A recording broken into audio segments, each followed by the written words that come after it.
হাই everyone, কি খবৰ সকলোৰে? আশা কৰোঁ সকলো ভালে আছে। বহুত দিনৰ মূৰত এটা ডেইলি ভ্লগ বনাওঁ বুলি ভাবিছোঁ। নাজানো আপোনালোকে কেনেকুৱা পায়। আচলতে মই বহুত দিন হ'ল কোনো ধৰণৰ ভিডিঅ' আপলোড কৰা নাছিলোঁ, ভ্লগ বা অন্য কোনো ধৰণৰ ভিডিঅ'। আজি ভাবিছোঁ এটা সৰুকৈ ডেইলি ভ্লগেই ষ্টাৰ্ট কৰোঁ আৰু আপোনালোকৰ সৈতেও শ্বেয়াৰ কৰোঁ দিনটো মই কি কৰোঁ। বলক তেনেহ'লে আজিৰ দিনটো মোৰ সৈতে এইদৰে আৰম্ভ কৰোঁ। আজিকালি মোৰ দিনটো একেবাৰে সোনকালৰ পৰা আৰম্ভ হয়। ৰাতিপুৱা প্ৰায় 5টামান বজাত মোৰ দিনটো আৰম্ভ হৈ যায়, কাৰণ ৰুহিক স্কুলত এডমিশ্যন দিয়া হৈছে আৰু তাইৰ কাৰণেও অলপ চলপ ৰেডি হ'ব লাগে যে ময়ো লগতে যাব লাগে, তাইক অনা নিয়া কৰাৰ দায়িত্ব মোৰ থাকে। সেইকাৰণে সোনকালে অকণমান উঠা হয়। আগতে বাৰু ইমান সোনকালে উঠা নহয় আৰু ৰাতিপুৱা হোৱাৰ পৰা উঠাৰ পাছতে পানী চানী খোৱাৰ পাছতে মই একদম মানে বাপেক জীয়েকৰ কাৰণে টিফিন বনোৱাত লাগি যাওঁ। তাই বাৰু ইমানকৈ নাখায়, কিন্তু কিবা এটা হ'লেও দি পঠিয়াওঁ, স্কুলৰ পৰা দি পঠিয়াবলৈ দিয়ে কিবা এটা টিফিনত। খাওক বা নাখাওক দি পঠিয়াওঁ, চবেই যিহেতু লৈ যায় আৰু কেতিয়াবা নাখায়কৈ থাকিলেও কেতিয়াবা খাবও বিচাৰিব পাৰে, সেইকাৰণে দি পঠিয়াওঁ। ৰাতিপুৱাৰ এই সময়খিনি চাগে সকলোৰে তেনেকুৱাই হয়। সকলোৰে ঘৰত যাৰ স্কুল থাকে, কলেজ অফিচ থাকে, দৌৰা হয় মোৰ দৰে। আৰু এইখিনি সময় মানে কেনেকৈ যে পাৰ হৈ যায়, মানে ঘড়ী চালেও যেন সময়টো চকু মুদতেই পাৰ হৈ গ'ল তেনেকুৱা নিচিনা লাগে, নহয়নে বাৰু? মোৰো সদায় এনেকুৱাই হয়, একদম পূৰা খৰখেদাকৈ কামবোৰ কৰিবলগীয়া হয় যেনিবা।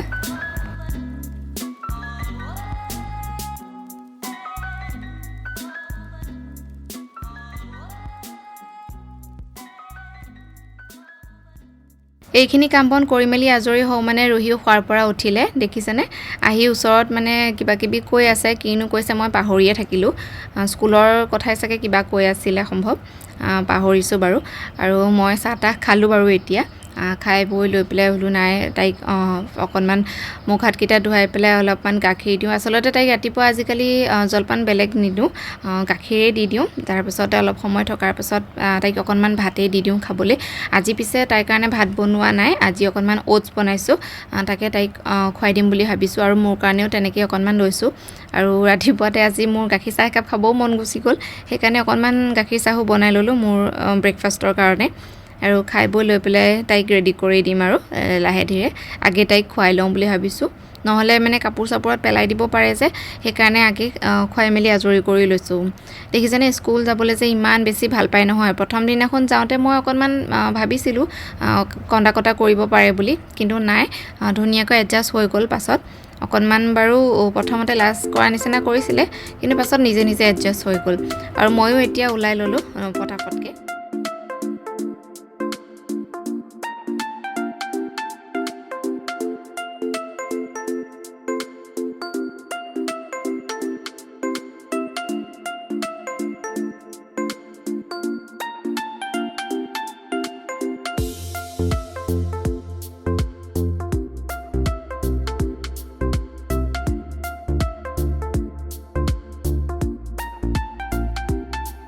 এতিয়া আহি পালোহি ৰুহিৰ স্কুল। বৰ বেছি দূৰ নহয়, 5-10 মিনিটৰ ৰাস্তা, 2 ঘণ্টা ক্লাছ হ'ব। তাৰপিছত এতিয়া আকৌ আমি ঘৰে পামগৈ। ঘৰ পাই পেলাই এতিয়া যাওঁ চিধা একদম মই পাকঘৰলৈ। স্কুলত যোৱাৰ সময়খিনি বাৰু বৰ বেছিকৈ ভিডিঅ' কৰা নহ'লে, কাৰণ ভালো নালাগে বাৰু ফোনটো উলিয়াই পেলাই ভিডিঅ' কৰি থাকিবলৈ। আৰু আহি এতিয়া ঘৰ পালোহি, যিহেতু মই পটাপট ভাতত লাগোঁগৈ। আজি এটা নিমন্ত্ৰণো আছে, তাৰ কাৰণেও যাব লাগিব, কিন্তু তাৰ আগতে মাহঁত নাযাব। মাহঁতৰ কাৰণেও মই ভাতকেইটা ৰেডি কৰি থৈ যাব লাগিব। ইফালে মায়ে শাক কেইডালমান এনেকৈ বাছি কৰি মানে ৰেডি কৰি ৰাখিছে ধুই মেলি। মই ভাবিছোঁ অকণমান মাছ আছিলে যোৱাকালি আনি থোৱা, বোলো মাছৰ জোলে অকণমান বনাই দিওঁ, খাই ভাল পায় গৰমত। সেইকাৰণে আহিলোঁ এতিয়া ধুমাধুমকৈ, বোলো নাই বনাওঁ। আৰু ৰুহিৰো টোপনি ধৰিছেহি, মানে ৰাতিপুৱা সোনকালে উঠা হয়, অকণমান আগতকৈ ৰুটিনটো অলপ সলনি হৈছে। সেইকাৰণে দুপৰীয়া এইখিনি সময়ত মানে তাই ভাগৰে জিগৰে আহে, যিহেতু ভাতকেইটা খাই পেলাই শুই গ'লে নিশ্চিন্ত। পিছত আকৌ শোৱাৰ পৰা উঠি খোৱালে মানে ভাত চাত এইবোৰ ঠাণ্ডাই হৈ যায়গৈ, আৰু তেতিয়ালৈ মানে কিনো ভাত খাব, ভালকৈ নাখাবও সময়টো খেলি মেলি হৈ গ'লে। সেইকাৰণে তাইকো কেইটামান খুৱাই দিম। তাইক বাৰু আমাৰ লগত নিনিম চাগে যদি শুই যায়গৈ, সেইকাৰণে তাইক আগে খুৱাই বোৱাই লৈ পেলাই শুৱাই থৈ দিওঁ বুলি ভাবিছোঁ। ইমানেই বেছি টোপনি ধৰিছে, ভালকৈ চকুকেইটা মেলেই খোৱা নাই তাই। চাওকচোন ইমান বেছি ভাগৰ লাগিছে, মানে তাতে খেলা ধূলা অকণমানো কৰাই দিয়কচোন স্কুলত, লগৰবোৰো পায়, ভাগৰে জিগৰে আহে, সেইকাৰণে বেছিকৈ টোপনিত লাল কাল দিছে আৰু আজি।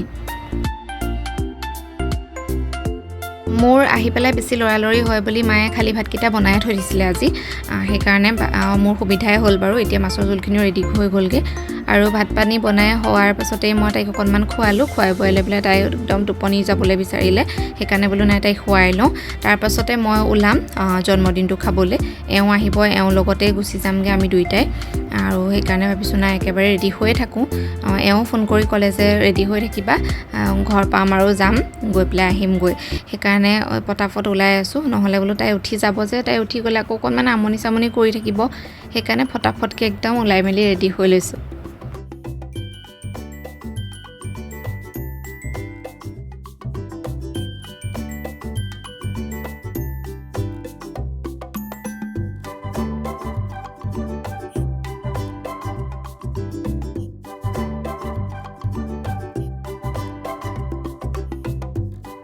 এতিয়া মই একেবাৰে ওলাই মেলি ৰেডি হৈ গ'লোঁ এওঁ ফোন কৰিছে তেওঁ পাইছোঁহি বুলি কৈছে আৰু তাই শুই থাকোঁতেই আমি দুইটা একদম মনে মনে অহা নিচিনা হৈছে সেইকাৰণে দেখিছেনে স্কুটিখন ঠেলি ঠেলি আনিবলগীয়া হৈছে তাইৰ কাৰণে ক'ৰবাত সাৰ পাই যাব বুলি আৰু যাওঁ তাকে